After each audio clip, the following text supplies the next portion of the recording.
I pull up, you know I be moving. Moving the floor and I'm cruising. The money I'm speaking is fluent. All of my business booming. Stacking my cash in abundance.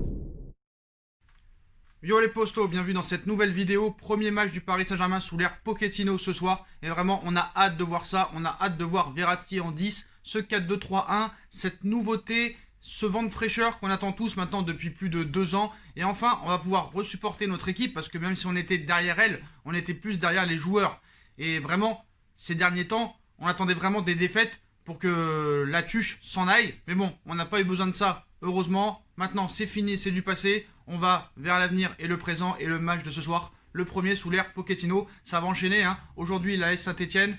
Dans 3 jours, Dijon. Et dans une semaine, contre l'Olympique de Marseille au Trophée des Champions, où Mauricio Pochettino pourrait déjà remporter son premier titre en tant qu'entraîneur du Paris Saint-Germain. Donc les postos, avant de commencer cette vidéo, qui sera plutôt basée sur le mercato, que ce soit hivernal comme estival, avant de commencer cette vidéo, les postos, venez en masse vous abonner à mon Instagram SB Foot News pour avoir toute l'actualité du football et du Paris Saint-Germain, mercato, transfert, 24h sur 24, 7 jours sur 7, SB Foot News, mon Instagram, en bas en description, vous avez toujours la cagnotte Paypal qui est disponible si vous voulez soutenir la chaîne, ainsi que ma deuxième chaîne No Feeling, où il devrait y avoir des choses qui vont se passer dans les prochains jours.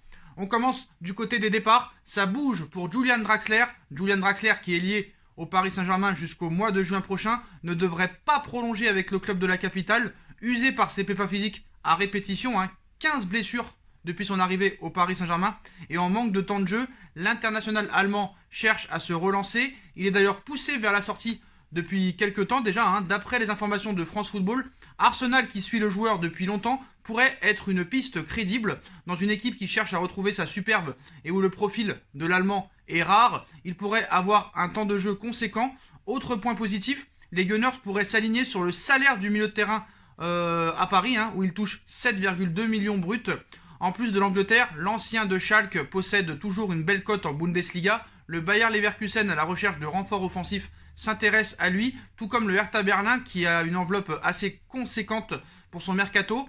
Une qualification en Coupe d'Europe pourrait aider l'équipe de Matteo Guendouzi à attirer Julian Draxler. Donc voilà, apparemment du côté du Paris Saint-Germain, la vente principale serait Julian Draxler. Alors à combien pourrait être évalué ce transfert? On parle entre 13 et 18 millions d'euros. Paris aussi se débarrasserait de son énorme salaire. Même si on peut penser que sous l'ère Pochettino, il pourrait se relancer. D'ailleurs, il a été en jambes à l'entraînement ces derniers temps, où il était très efficace devant le but. Ça peut être une bonne doublure à Neymar, Julian Draxler, voilà. La première année qu'il a fait au Paris Saint-Germain était quand même pas mal, surtout les 6 premiers mois. Après, c'est vrai que l'avenir de Mbappé, l'arrivée de Mbappé et de Neymar l'ont poussé vers la sortie. Mais voilà, on a vu aussi que les 6 premiers mois 2018-2019, il était pas mal. Il jouait plus bas. Je me rappelle d'un match contre Naples et Liverpool où il était vraiment très utile à ce poste-là. Donc à voir. Mais bon, Paris cherche à s'en débarrasser, c'est la priorité. En cas de départ de Julian Draxler, plusieurs noms sont cités, comme vous le savez, Christian Eriksen et Dele Alli. On commence avec Dele Alli, dans le viseur du Paris Saint-Germain et de Pochettino, qui en fait même sa priorité hivernale pour cet hiver. Dele Alli ne disposerait pas d'un bon de sortie de la part de Tottenham. Nouvel entraîneur du PSG, sa nomination ayant été officialisée samedi dernier. Pochettino compterait profiter du mercato hivernal afin de redessiner en partie l'effectif parisien à son image. Premier dossier à l'ordre du jour, celui de Dele Alli. Donc où on en est, Son ancien milieu de terrain lors de son passage sur le banc des Spurs ne semble plus compter aux yeux de José Mourinho depuis longtemps, en atteste son temps de jeu cette saison. Il ne comptabilise que 74 minutes en première ligue cette saison. Donc Pochettino privilégie l'option Ali à la piste Eriksen à l'heure actuelle. Néanmoins, Tottenham ne devrait pas faire de cadeau au Paris Saint-Germain, bien que Dele Alli cultiverait le désir de se relancer dans un nouveau challenge ailleurs. Donc Tottenham, le problème c'est qu'apparemment ils ne veulent ni prêter ni vendre Dele Alli. C'est-à-dire que même une vente, ça les intéresse pas. Donc journaliste de Sky Sport, Dharmesh Seth s'est confié sur le plateau du Transfer Talk et s'est montré plutôt clair sur la volonté de Tottenham dans l'opération Dele Alli. Il cite « De par mes sources, j'affirme que la position des Spurs sur la question n'a absolument pas changé depuis le mois dernier. Ils disent qu'ils ne cherchent pas à vendre Dele Alli pendant cette saison de transfert. Ils ne cherchent pas à le prêter non plus. Ils attendent de Dele Alli qu'il reste à Tottenham et se battre pour une place dans l'équipe première. » Donc le Paris Saint-Germain est prévenu, tant pis, voilà. Après, je veux dire, Dele Alli, c'est pas non plus la recrue du siècle pour cet hiver. Ça fait longtemps qu'il joue plus, il manque d'intensité, t'as pas vraiment le temps pour le mettre dans une équipe et le relancer. Vraiment. Parce que là, vraiment, il manque de temps de jeu. Encore, il aurait quelques matchs. Mais là, il a même pas un match depuis 6 mois. Donc voilà, on va pas non plus dépenser des fortunes pour un joueur qui ne joue pas depuis maintenant plus de 4 ou 5 mois. Voilà, ce n'est pas raisonnable. Donc maintenant, clairement, hein, la priorité du coup, bah, ce serait Eriksen. Donc depuis plusieurs mois désormais, il est annoncé que le PSG est intéressé par Christian Eriksen, un joueur que connaît aussi très bien Mauricio Pochettino, qui semble visiblement décidé à le retrouver dans la capitale. En difficulté à l'Inter de Milan, Christian Eriksen pourrait venir se relancer au PSG. Depuis l'été dernier, Leonardo est intéressé par le Danois, et avec désormais la présence de Pochettino, ancien entraîneur du milieu de terrain des Spurs, ce dossier prend forcément une autre tournure. Ce mardi, lors de sa première conférence de presse, l'Argentin n'a d'ailleurs pas échappé à la question sur Eriksen, expliquant notamment « Ce n'est pas le moment de parler des rumeurs, encore une fois, nous avons déjà retrouvé tous nos joueurs actuellement indisponibles. » Donc, objectif Eriksen, devant les journalistes, Mauricio Pochettino n'a pas voulu s'étendre sur le sujet et prendre position à propos de Christian Eriksen. Pourtant, en coulisses, l'entraîneur du PSG afficherait une grande volonté avec son ancien protégé de Tottenham. En effet, selon les informations de Sky Sport, Pochettino souhaiterait faire d'Eriksen l'un de ses premiers grands coups au Paris Saint-Germain cet hiver, et alors que le salaire du milieu de terrain serait un frein pour certaines équipes de Première Ligue, cela pourrait ne pas être le cas pour le club de la capitale, donc à voir. Hein. Apparemment, voilà, il y a eu des discussions entre l'Inter et le Paris Saint-Germain, mais pour l'instant, il n'y a pas vraiment d'accord, il n'y a pas vraiment de discussion approfondie. Donc pour l'instant, on reste au point mort. On reste vraiment au point mort. Sur le dossier Eriksen, moi je vous le dis, franchement, s'il vient, bah, je dirais pas non, mais si Draxler s'en va. Mais si Draxler reste, ça n'a aucun intérêt vraiment de prendre Eriksen. Après, c'est vrai que c'était un monstre, mais voilà, je pense que Paris, c'est pas leur priorité. Voilà. Parce que ils ont bien discuté les deux clubs ont bien discuté, mais voilà. Le club parisien a affirmé qu'il n'était pas à 100% intéressé. Voilà, ils endorment la nuit, quoi. Si Eriksen ne vient pas, ils endorment la nuit, c'est pas grave. Donc ça peut se faire, mais pour l'instant, c'est pas la priorité. Donc est-ce qu'il y a d'autres pistes qui pourraient être étudiées? Bah, pour l'instant, à part Eriksen, il n'y en a pas. Mais apparemment, pour l'instant, l'effectif est au complet. On veut retrouver les blessures, on veut essayer un petit peu de transformer ces joueurs qui sont en échec depuis l'ère Tourelle. Moi, franchement, Kehrer, je n'y crois plus.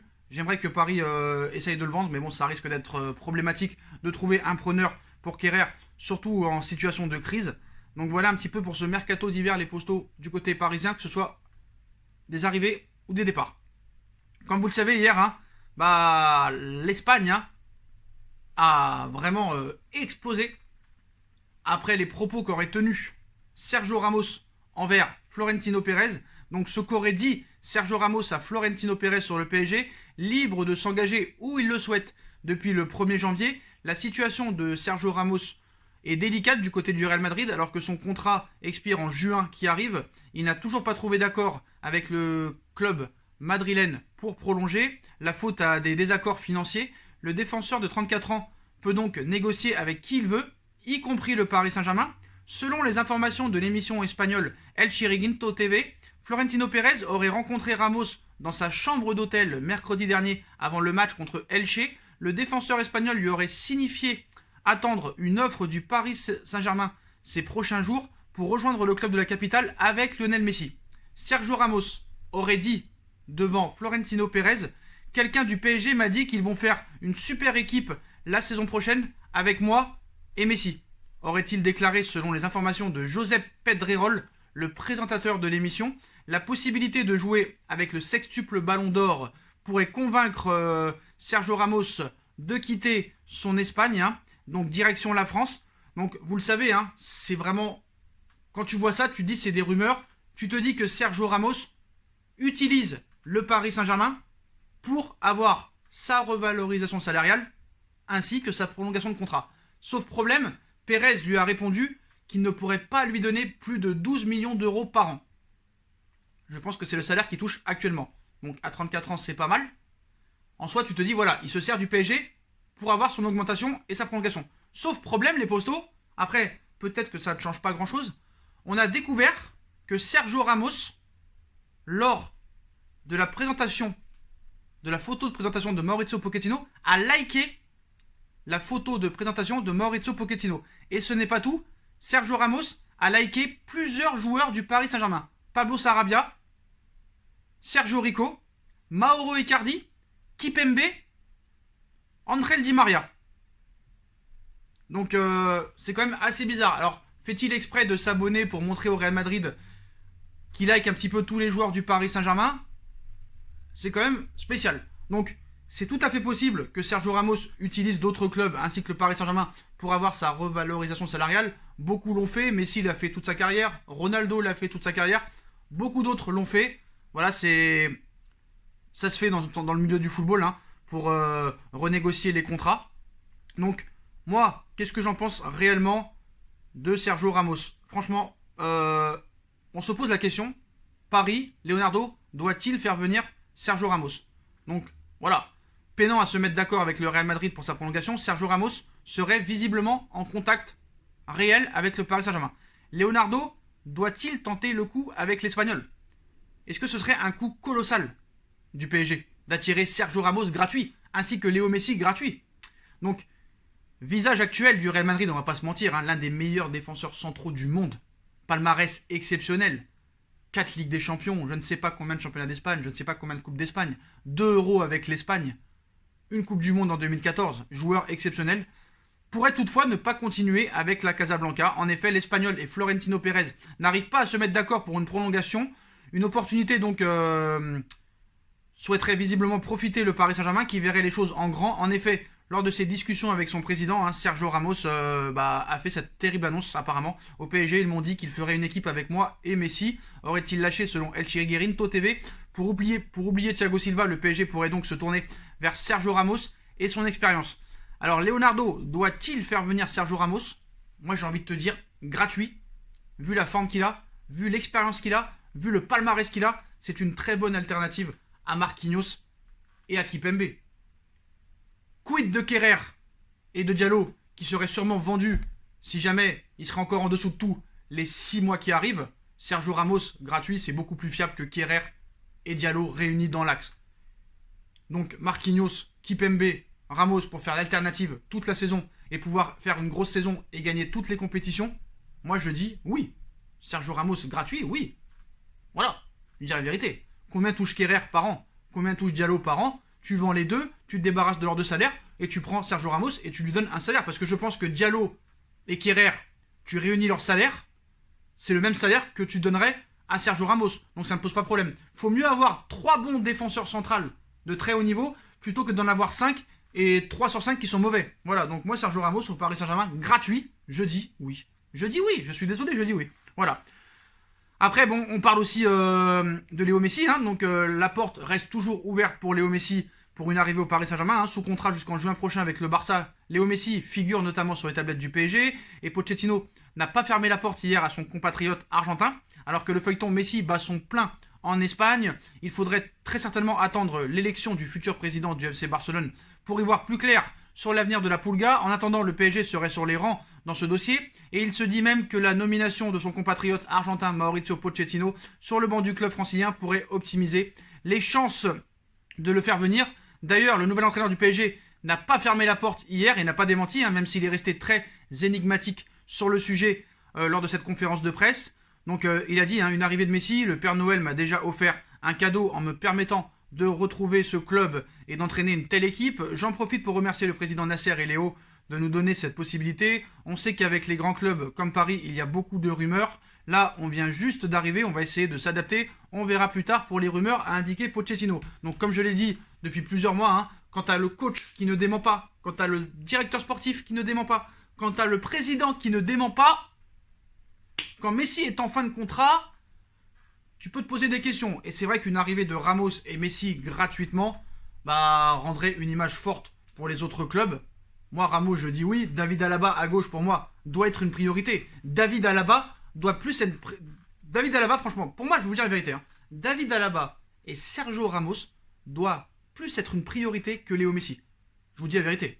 Après, on connaît Léo Messi, sponsoring, merchandising, publicité, ça fait vendre, c'est de l'oseille, t'as la Coupe du Monde au Qatar en 2022, si t'as Neymar, Mbappé, Messi, c'est exceptionnel, Messi gratuit, c'est exceptionnel, y a pas de problème. Mais franchement, au niveau sportif, David Alaba gratuit, même si pour l'instant il préfère aller au Real, rien n'est signé.